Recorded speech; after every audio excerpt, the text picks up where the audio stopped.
Assalamualaikum warahmatullahi wabarakatuh. Jumpa lagi dengan Pak Noh Channel, channel tutorial dan edukasi pengajar sambil belajar. Pada kesempatan kali ini kita akan melihat bagaimana bentuk nyata atau gambaran seri AKM secara utuh. Simak terus video ini sampai selesai.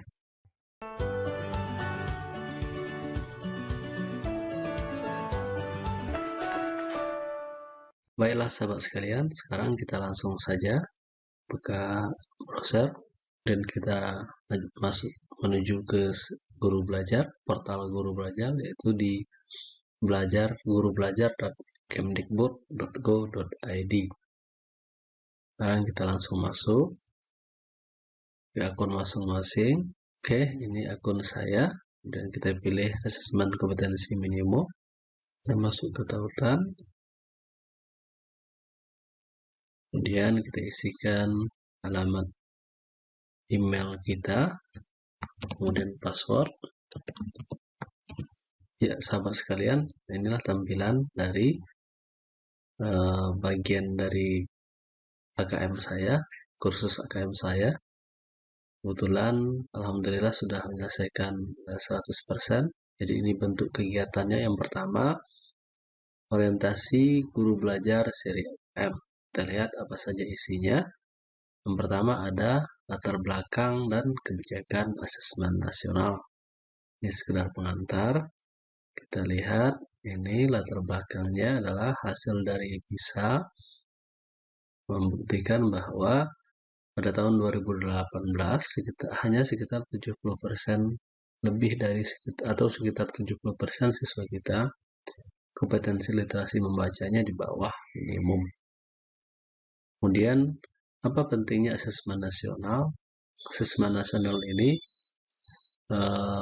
berguna sebagai pemetaan mutu sistem pendidikan kita, yang berguna nanti untuk sebagai arah kebijakan pendidikan untuk masa yang akan datang.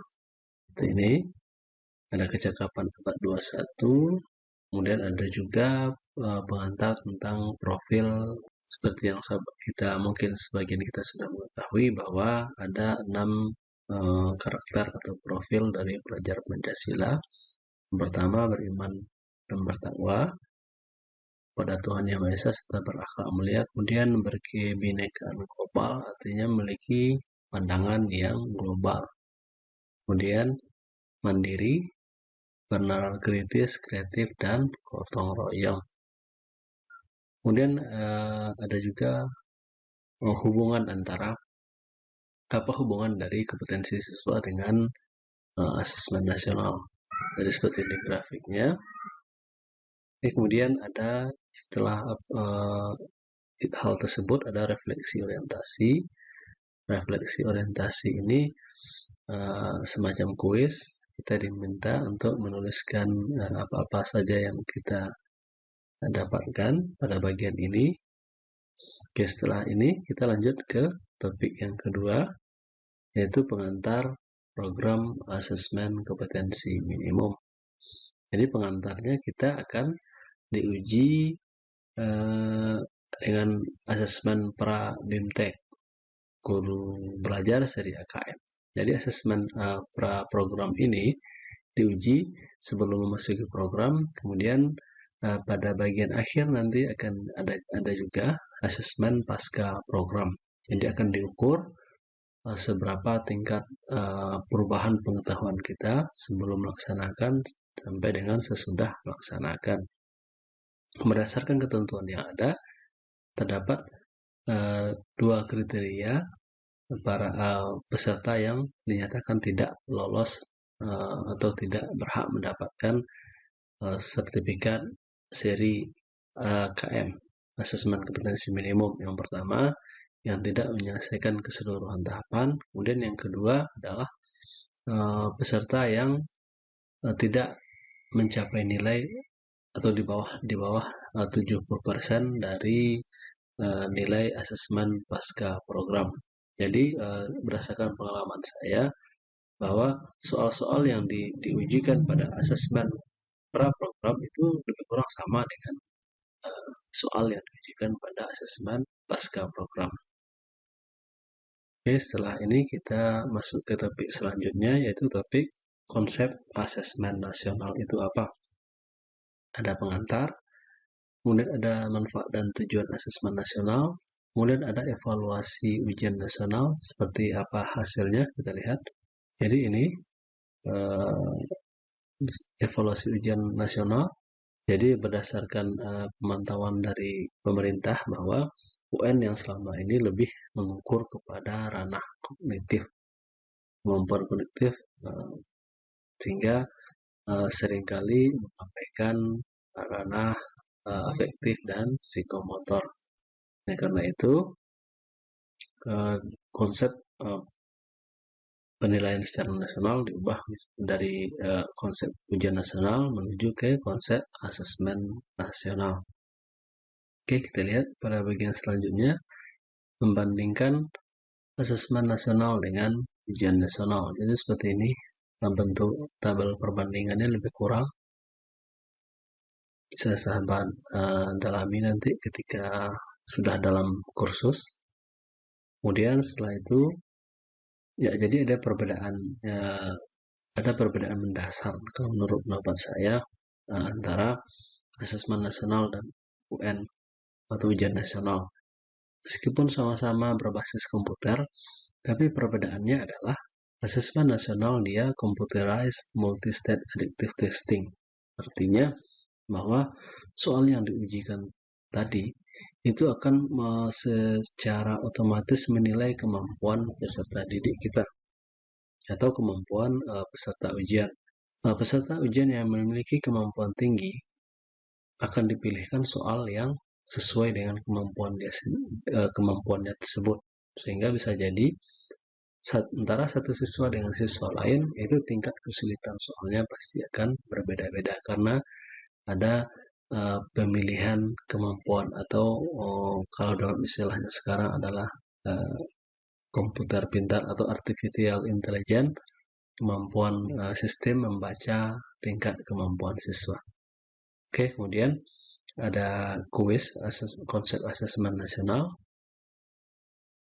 Pada bagian ini ada kuis asesmen nasional. Kemudian selanjutnya ketika sudah menyelesaikan kuis, kita akan masuk ke bagian yang namanya perayaan belajar dan refleksi. Jadi ketika selesai kita berhasil melewati sebuah tahapan tahapan kursus, maka kita akan diberikan bagian yang disebut dengan perayaan. Kita mendapat semacam lencana. Karena ini pada topik 1 berarti lencananya 1. Kemudian jika 2, nanti akan ada 2 lencana, itu selanjutnya. Kemudian teknis pelaksanaan asesmen nasional. Jadi nanti kita akan membahas yang pertama petunjuk teknis pelaksanaan, kemudian kriteria pelaksanaan asesmen nasional.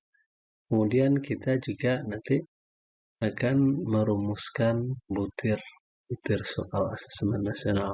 Kemudian ditutup dengan kuis. Kemudian perayaan seperti yang saya bilang tadi. Ketika sudah menyelesaikan bagian ini, berarti kita sudah menyelesaikan 2 topik. Maka kita akan mendapat 2 lencana. Kemudian selanjutnya kita menuju ke asesmen literasi membaca. Oke, asesmen literasi membaca. Pertama kita membahas tentang konsep, kemudian mengenal asesmen kompetensi minimum literasi membaca, kemudian menganalisis tahapan asesmen literasi membaca. Karena saya adalah guru SD, maka pada bagian ini disebut dengan tingkat SD. Jadi literasi membaca itu nanti ada tiga level. Level 1 itu untuk kelas 1 dan kelas 2, level 2 itu untuk kelas 3 dan 4, kemudian level 3 itu untuk kelas 5 dan 6. Jadi tingkat ketika mengikuti kursus kita akan mengetahui nanti seberapa tingkatan tersebut, karena topik yang sama atau saya istilahkan sebagai KD yang sama pada setiap level itu akan berbeda tingkat kedalaman soalnya. Oke, jika sudah menyelesaikan ini, kita juga akan disuruh berlatih membuat contoh soal asesmen literasi untuk tingkat SD. Kemudian jika sudah selesai, jika sudah berhasil, sama seperti tadi, kita dapat perayaan belajar dengan mendapat 3 rencana. Oke, selanjutnya kita masuk ke asesmen numerasi tingkat SD. Sama seperti asesmen literasi membaca, ada konsep, kemudian mengenal konsep asesmen kompetensi minimum numerasi, kemudian analisis tahapan asesmen numerasi tingkat SD, sama dengan literasi membaca. Literasi numerasi ini ada juga 3 level untuk tingkat SD. Level 1, kelas 1 dan kelas 2, level 2, kelas 3 dan kelas 4, kemudian level 3, kelas 5 dan kelas 6. Perbedaannya mungkin hanya pada tingkat jenis-jenis soal-soal yang dipelajari atau jenis pokok pembahasannya. Contohnya pada numerasi level 3 itu sudah masuk kepada geometri, sementara geometri dan aljabar. Sementara pada literasi numerasi tingkat 1 dan 2 dia belum masuk ke bangun ruang, hanya sekedar bangun datar, kemudian perkalian dan penambahan angka-angka biasa. Oke, kemudian pada bagian ini kita juga akan berlatih, kemudian diuji untuk membuat contoh soal asesmen numerasi tingkat SD. Jika sudah selesai, kita akan kembali ke bagian perayaan, berarti kita sudah menyelesaikan 4 topik. Kemudian selanjutnya pada bagian ini kita akan belajar tindak lanjut laporan hasil asesmen. Oke, laporan hasil tindak lanjut hasil asesmen ini nanti pembahasannya yang pertama mengidentifikasi 4 kategori tingkat penguasaan kompetensi. Kemudian ada 4 kategori tingkat penguasaan. Kita lihat. Oke, jadi yang pertama, jadi untuk literasi dan numerasi itu sama 4 tingkat kompetensi. Yang pertama perlu intervensi, kemudian ada kelompok dasar, kemudian kelompok cakap dan kelompok mahir. Oke, jadi nanti kita pada bagian ini kita akan diberi kursus, diberi pemahaman tentang bagaimana perlakuan terhadap masing-masing tingkat kompetensi ini. Kemudian juga analisis kategori, kemudian merekomendasikan strategi belajar berdasarkan hasil KKM. Kemudian ada juga segitiga belajar, maksudnya hubungan antara kurikulum, asesmen, dan pembelajaran. Kemudian ada juga kuis tindak lanjut KKM. Jika sudah selesai, maka kita akan mendapatkan 5 rencana karena sudah menyelesaikan 5 topik. Kemudian pada bagian terakhir, ini yang saya sebutkan di awal tadi, kita akan kembali mengikuti asesmen pasca program guru belajar. Kalau pada awal kita mengikuti asesmen pra program, maka sekarang kita mengikuti asesmen pasca program.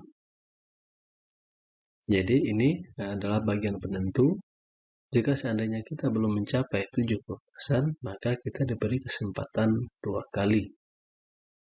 Dalam artian, jika seandainya setelah 3 kali mencoba tidak ada perubahan nilai atau tetap di bawah 70%, 70% atau 70 poin, maka otomatis kita tidak berhak mendapat sertifikat guru belajar seri asesmen kompetensi minimum. Namun, kalau menurut pendapat saya, jika sahabat semua mengikuti dengan serius, maka insya Allah tidak akan ada peserta yang yang mendapat nilai di bawah 70%. Saya yakin Bapak Ibu semua adalah orang-orang hebat, orang-orang yang memiliki kemauan dan keinginan untuk memperoleh ilmu baru, dan saya berdoa mudah-mudahan kita semua bisa lulus dengan mendapatkan hasil yang sangat memuaskan. Baiklah sahabat sekalian, demikian saja yang bisa saya bagikan. Mudah-mudahan bermanfaat. Mohon maaf atas segala kekurangan. Assalamualaikum warahmatullahi wabarakatuh.